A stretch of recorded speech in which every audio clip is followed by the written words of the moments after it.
Namaskar. My mission Sanatana Dharma continues.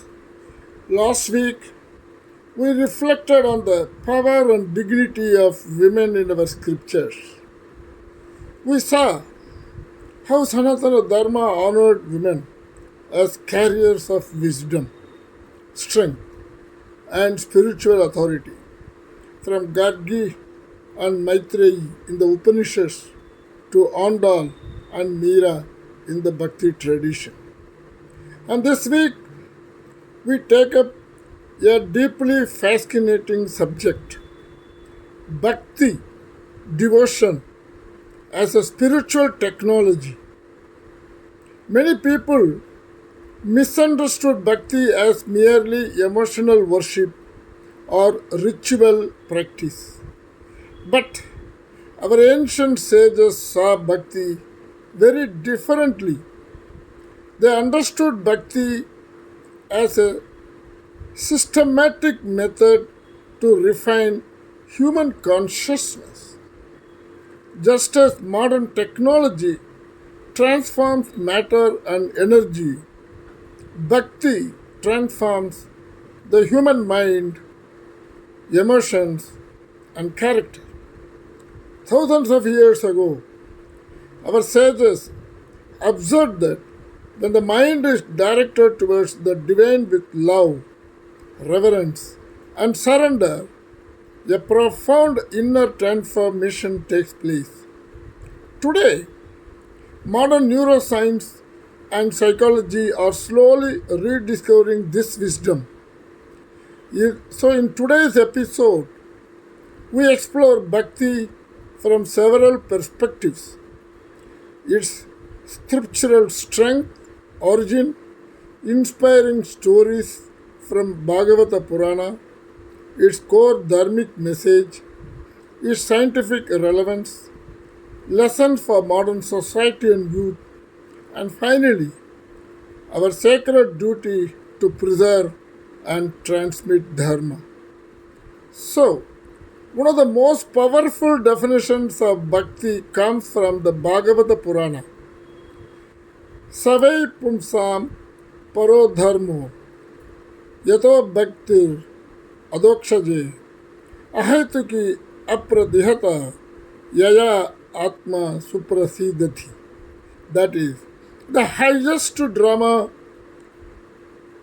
the highest dharma for humanity is that which leads to devotion to the divine. Devotion that is unconditional and uninterrupted, through which the soul experiences deep inner satisfaction. Notice something remarkable. The scripture does not say the highest dharma is ritual, wealth, or power. It says the highest dharma is bhakti, because bhakti purifies the mind and awakens the soul. And in the modern world, we respect technology because it produces predictable results. If we follow the principles of physics, machines function. If we follow the medical science, health improves. Similarly, our sages discovered laws governing the human mind. They observed that when a person repeatedly remembers the divine with love, the mind becomes calm, negative emotions diminish, compassion increases, fear reduces, inner clarity develops. Therefore, bhakti functions like a technology of consciousness, and it is a disciplined method for refining human psychology and spiritual awareness. And there are 9 pathways of bhakti. So the Bhagavata Purana explains the 9 expressions of devotion. Sravanam, Kirtanam, Vishnoho, Smaranam, Padasevanam, Archanam, Vandanam, Dasyam, Sakyam, Atma Nivedanam. That is, the 9 pathways to bhakti include listening to the divine teachings, singing divine names, remembering the divine, Serving the divine, worship, offering reverence, and serving with humility, friendship with the divine, and complete surrender. So these nine paths show that bhakti is not limited to temples. It can be practiced through thought, speech, and action. One of the most inspiring stories from the Bhagavata Purana is that of Prahalada. Prahalada was the son of the powerful king Hiranyakashipu, who demanded that everyone worship him as supreme. But the young Prahalada boldly declared, "The Supreme Lord is Vishnu." The king became furious. Prahalada was tortured repeatedly. He was thrown into fire, pushed from cliffs, and surrounded by poisonous snakes. Yet, throughout these trials, Prahalada remained calm and fearless. Why? Because Bhakti had transformed his consciousness. His mind was firmly anchored in the divine. Finally, Lord Narasimha emerged from a pillar and destroyed the tyrant. So the message is powerful. Bhakti gives inner courage greater than physical power. And Dhruva, another, a devotion that transforms ambition. Yet another inspiring story is that of Dhruva, a young prince. When insulted by his stepmother, Dhruva left the palace and went into the forest seeking God. With intense devotion, he meditated upon Lord Vishnu. His concentration became so powerful that even celestial beings were astonished. Eventually, Lord Vishnu appeared before him. And when Dhruva saw the divine, his desire for worldly recognition disappeared. He realized he had been seeking something temporary. Instead, he attained eternal spiritual fulfillment. Dhruva became a symbol of steadfast devotion and determination. Modern neuroscience is now discovering something remarkable. Practices such as prayer, chanting, meditation, devotional singing produce measurable changes in the brain. Brain imaging studies show that devotional practices activate the prefrontal cortex, responsible for emotional balance and ethical decision making. At the same time, they reduce activity in the amygdala, the brain's fear center. As a result, people who practice devotion regularly often experience greater emotional stability, resilience during adversity, reduced anxiety.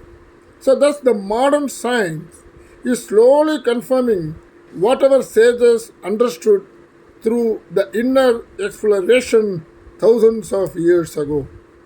And the Bhagavad Gita also emphasizes devotion as a path to emotional transformation. Manmana bhava mat bhakto madhyaji mam namaskuru. Fix your mind on me. Become my devotee. Offer your actions to me, Lord says. That is, the teaching trains the mind to move from ego to humility, anxiety to trust, and from anger to compassion. Bhakti therefore becomes a powerful method for mastering the mind. And one of the most beautiful aspects of bhakti is that it is accessible to everyone. It does not depend on birth, wealth, or social status. Patram pushpam phalam toyam yome bhaktya prayachati. That is, whoever offers me a leaf, a flower, a fruit, or water with devotion, I accept it, Lord says. So the divine values sincerity more than grandeur. And Sudama, a childhood friend of Sri Krishna, lived in extreme poverty. Yet his devotion to Krishna never wavered. carrying a humble gift of flattened rice, what you call it as poha, he visited Krishna in Dwarka. Krishna welcomed him with immense love, embraced him warmly, and personally washed his feet. Sudama asked for nothing, yet divine grace transformed his life. This story teaches that bhakti is love without expectation.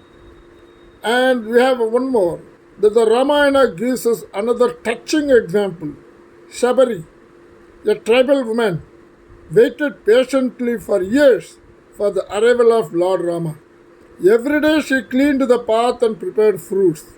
When Rama finally arrived, she offered him fruits after tasting them to ensure they were sweet. Though unconventional, Rama accepted them with joy. Why? Because they were offered with pure devotion. And another deeply moving episode from Bhagavata Purana is the story of Gajendra Moksha, the liberation of the elephant king. In a beautiful celestial forest, there lived a mighty elephant king named Gajendra. One day, while wandering with his herd, he entered a serene lotus-filled lake to bathe and drink water. Suddenly, a powerful crocodile seized his leg. Gajendra struggled with immense strength, but the battle between the elephant and the crocodile continued for many hours. Though Gajendra was powerful on land, the crocodile had the advantage in water. Gradually, Gajendra's strength began to fade. At that moment, helplessness, and at that moment, something profound happened. Deep within his heart awakened a memory of divine devotion from a previous birth. With a great effort, Gajendra lifted a lotus with his trunk and cried out in surrender, Narayana Akila Guru, Bhagavan Namaste. O Supreme Lord Narayana, the ultimate refuge of all beings, I surrender to you. That cry was not merely a prayer, it was complete surrender born out of total helplessness. Instantly, Lord Vishnu rushed from Vaikuntha on Garuda and rescued Gajendra by destroying the crocodile. The elephant was liberated. The crocodile also was freed from a curse. This story carries a profound spiritual message. As long as we rely on our own strength, we struggle endlessly. But when the heart turns towards the divine in true surrender, grace flows immediately. Gajendra Moksha reminds us that bhakti is not merely ritual devotion. It is a moment when the soul recognizes the divine as its ultimate refuge. So the modern society faces increasing levels of stress and emotional isolation. Bhakti offers a powerful antidote. Devotional practices calm the nervous system and bring inner balance. Chanting divine names or listening to sacred music slows the mind and creates a space for peace and clarity. So the true devotion transforms character. A devotee naturally develops compassion, humility, honesty, and service. Saints such as Ramanujacharya, Chaitanya Mahaprabhu, Basavanna, Tulsidas, Tyagaraja spread devotion through music, poetry, and service. So, bhakti became a force for social harmony. Sanatana Dharma survived centuries of challenges largely because of bhakti movement. Through songs, pilgrimages, temple traditions, and devotional literature, saints carried spiritual wisdom to the masses. Bhakti, therefore, acted as a cultural shield protecting dharma. So, today's youth are intelligent and creative, yet many are disconnected from their spiritual roots. If they see dharma only as ritual, they may lose interest. But when they realize that Sanatana Dharma contains philosophy, psychology, ethics, and spiritual science, they will rediscover its depth. Bhakti can become the doorway through which the younger generation reconnects with dharma. So, bhakti transforms fear into courage, ego into humility, confusion into wisdom, restlessness into peace. Through stories like Prahalada, Dhruva, Sudama, and Sabari, our scriptures show that devotion is open to every human heart. As we continue our Sanatana Dharma mission, let us remember our sacred responsibility. We must understand our scriptures, adopt their wisdom, preserve our traditions, and pass on these timeless values to the next generation. Because Sanatana Dharma is not merely an ancient belief system, it is a living knowledge, tradition guiding humanity towards harmony, wisdom, and inner freedom. Let us cherish it, let us protect it, let us share it. Satyameva Jayate. Best regards, Raju Krishnan, Hyderabad.